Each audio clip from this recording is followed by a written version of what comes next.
देखिए first question आपका, due to adequacy of profit, inadequacy of profit, पहला सम,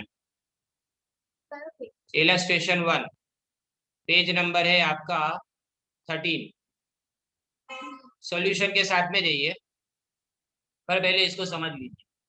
due to inadequacy of profit during the year, the company proposes to declare dividend out of general reserve, यानी उन्होंने सोचा कि अपने general reserve में से डिविडेंड डिक्लेयर कर लेते हैं। किसमें से? जनरल रिजर्व में से। तो देखिए यहाँ पे लिखा गया है कि जनरल रिजर्व में से वो डिविडेंड डिक्लेयर करेंगे। Right, from the following particulars you are to ascertain the amount that can be drawn, यानी कितना पैसा अपने ड्रॉ कर सकते हैं, यानी मतलब कितना अमाउंट अपने इसमें से निकाल सकते हैं डिविडेंड के लिए, ये अपने को यहाँ पे समझना है और इसको ढूंढना है अपने। देखिए पहले तुम्हारे पास कितनी प्रेफरेंस शेयर कैपिटल कितने है? 5 लाख। 5 लाख रुपए की प्रेफरेंस शेयर कैपिटल। अब सोचो कि ये जो 5 लाख रुपए की तुम्हारे पास प्रेफरेंस शेयर कैपिटल है, ये 5 लाख रुपये, इसको मैं किसके साथ में मल्टीप्लाई करूंगा? 8% के साथ में मल्टीप्लाई करूंगा। राइट, तो 8% के साथ में अगर मैं मल्टीप्लाई करूं तो कितना आएगा? 8×5 = 40, यानी मतलब कि 40,000 मेरा डिविडेंड आएगा। प्रेफरेंस शेयर का डिविडेंड कितना आएगा मेरा? 40,000। ओके, अब 2 लाख इक्विटी शेयर है, कितने लिखे? 2 लाख इक्विटी शेयर, 10 रुपए का एक, तो 20 लाख तो वो हो गए। जनरल रिजर्व में 6 लाख रुपए, रिवैल्यूएशन रिजर्व 1 लाख, पर वो काम की नहीं अपने लिए। रिवैल्यूएशन रिजर्व अपने काम की नहीं, उसको रिजर्व में अपने नहीं गिनते। फिर प्रॉफिट एंड लॉस अकाउंट का क्रेडिट बैलेंस, मतलब पिछले साल का बैलेंस तुमको दिया है कितना? 18,000। और प्रॉफिट फॉर द ईयर, यानी इस साल का प्रॉफिट तुमको 1,02,000 रुपये दिया। तो ये जो दो चीजें तुमको दी गई है, कौन कौन सी? एक तो ये तुम्हारा 18,000 और दूसरा 1,02,000, ये दोनों को प्लस कर दो। दोनों को प्लस करेंगे तो नीचे देखो सोल्यूशन में लिखा है, सोल्यूशन में क्या लिखा है? देखो 18,000 को प्लस किया और ये 1,02,000 को हमने प्लस किया, तो तुम्हारा कितना आता है आंसर? 1,20,000 तुम्हारा आंसर आता है। यानी टोटल प्रॉफिट इस साल का तुम्हारे पास 1,20,000 है। अब तुम अभी तक कितना रेट ऑफ डिविडेंड डिक्लेयर करते थे? तो 15%, क्वेश्चन में दिया है देखो ऊपर, तुम 15% रेट ऑफ डिविडेंड डिक्लेयर करते थे। 3 साल का 15% है। तो अब अगर मैं 20 लाख के ऊपर 15% करूं तो मुझे चाहिए कितने? 3 लाख रुपए चाहिए। अब मेरे पास प्रॉफिट है कितना? 1,20,000, लेकिन उसमें से प्रेफरेंस शेयर का डिविडेंड कितना चला जाएगा? 40,000 रुपये। कैसे?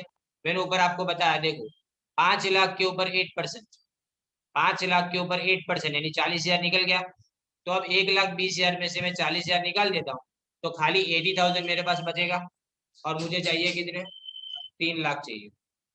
मुझे चाहिए कितने? देखो 3 लाख रुपए मुझे चाहिए।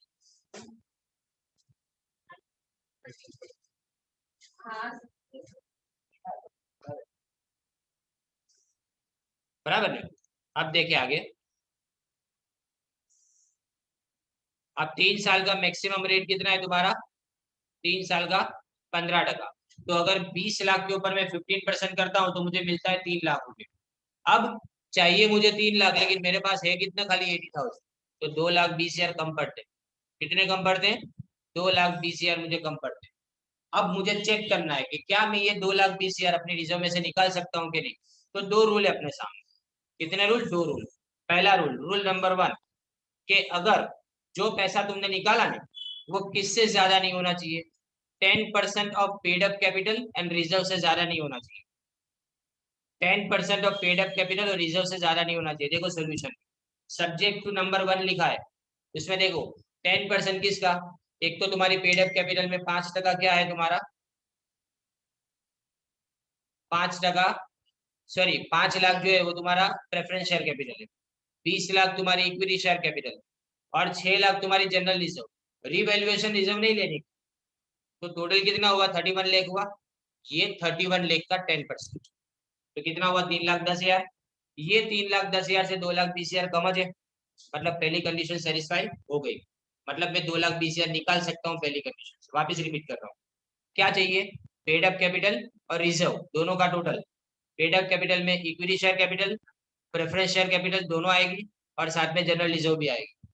पर रिवैल्यूएशन रिजर्व इसमें नहीं ले सकते। सिक्योरिटी प्रीमियम ले सकते हो, स्टैट्यूटरी रिजर्व ले सकते हो इसके अंदर, पर क्या नहीं ले सकते? रिवैल्यूएशन रिजर्व इसके अंदर नहीं ले सकते। तो यहाँ पे 5 लाख, 20 लाख और 6 लाख सबका टोटल करेंगे तो 31 लाख तुम्हारी टोटल, ये तुम्हारी नेटवर्थ आएगी। ये नेटवर्थ है ना, उसका 10% करो तो 10% कितना होता है? 3,10,000। तो जो पैसे अपने 2,20,000 ऊपर से निकाले वो 3,10,000 से तो कम है। तो मतलब पहली कंडीशन सेटिस्फाई हो गई। अब दूसरी कंडीशन रिजर्व में तुम्हारे पास देखो, after withdrawal the balance of reserve should not fall below 15% of paid up capital. अब टोटल पेड अप कैपिटल कितनी? 5 लाख और 20 लाख मतलब 25 लाख हो गई। अब 25 लाख पे 15%, 25 लाख पे 15%, 15% फिक्स है तो 3,75,000 आएगा। अब सोचो, ध्यान देना बराबर मेरी बात। मैं अगर 6 लाख रुपए मेरी रिजर्व है, टोटल रिजर्व कितनी है? 6 लाख। उसमें से मुझे निकालने कितने? 2,20,000। तो 6 लाख में से 2,20,000 निकालता हूँ तो कितने बचते हैं? 3,80,000। ये ज्यादा है ना 3,75,000 से? तो अगर ज्यादा हो तो चलता है, कम हो तो नहीं चलेगा।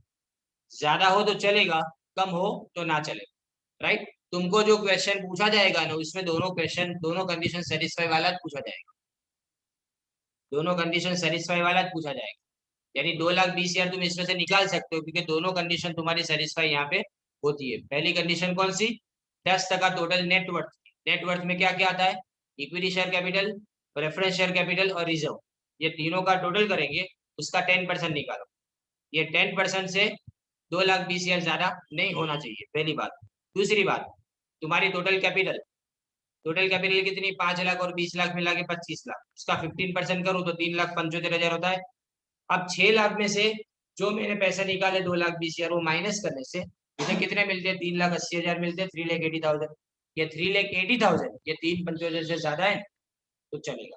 तो मतलब मैं यहाँ पे पूरा डिविडेंड दे सकता हूँ कितना? 2,20,000 का पूरा डिविडेंड में यहाँ पे दे सकता हूँ। ये जो सेकंड क्वेश्चन उसमें से टेबल बनाएंगे, authorize, issued, subscribe, called up and paid up capital including forfeited shares. ये दिया है देखो, बहुत सिंपल सा समय ये तो। इक्विटी शेयर कितने? 1 लाख ऑथोराइज कैपिटल में। ये ऑथोराइज कैपिटल खाली लिख देने की, इसको टोटल में कंसिडर नहीं करेंगे। देखो 1 लाख शेयर है, 100 रुपए का एक, तो 1 करोड़। तो नीचे देखो सोल्यूशन, राइट? 1 करोड़ सीधा लिख दिया। फिर उसके बाद में प्रेफरेंस शेयर लिखा है तो preference share capital 15%, redeemable preference share 50,000 share 50 lakh, तो वो भी डायरेक्टली लिख दिया ये रहा। बराबर। उसके बाद में 18% कन्वर्टेबल प्रेफरेंस शेयर 30,000 शेयर 100 रुपए के 30 लाख, तो भी डायरेक्टली लिख दिया। ये ऑथोराइज कैपिटल का मतलब क्या? कि इससे ज्यादा है ना अपने इश्यू नहीं कर सकते मार्केट में। इससे ज्यादा शेयर अपने मार्केट में इश्यू नहीं कर सकते। तो ये खाली लिखने के होते हैं। कैलकुलेशन में इसको टोटल में लेने का नहीं, इसको साइड पे रख देने का 1,80,00,000। अब आगे क्या लिखा है देखो, इश्यूड कैपिटल। इन्होंने 30,000 शेयर इश्यू किए, 100 रुपए का एक, फुल्ली पेड अप।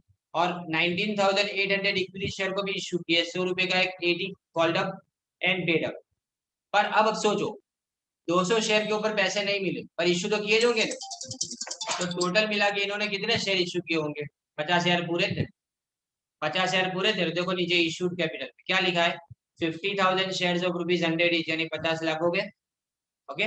फिर साथ में दूसरा क्या लिखा है कि प्रेफरेंस शेयर कैपिटल में 15% रिडीमेबल प्रेफरेंस शेयर 10,000 और 18% कन्वर्टेबल प्रेफरेंस शेयर 20,000।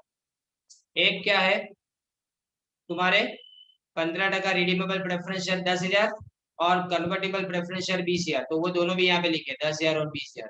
इन दोनों को भी 100 के साथ में अपने क्या करेंगे? मल्टीप्लाई करेंगे। तो क्या आ गया अपना? 10 लाख 20 लाख। टोटल करो तो 80 लाख। ये इश्यू किया, पैसे कितने आए वो नहीं, खाली इश्यू किया। अब पैसे कितने आए वो सी में लिखा है देखो।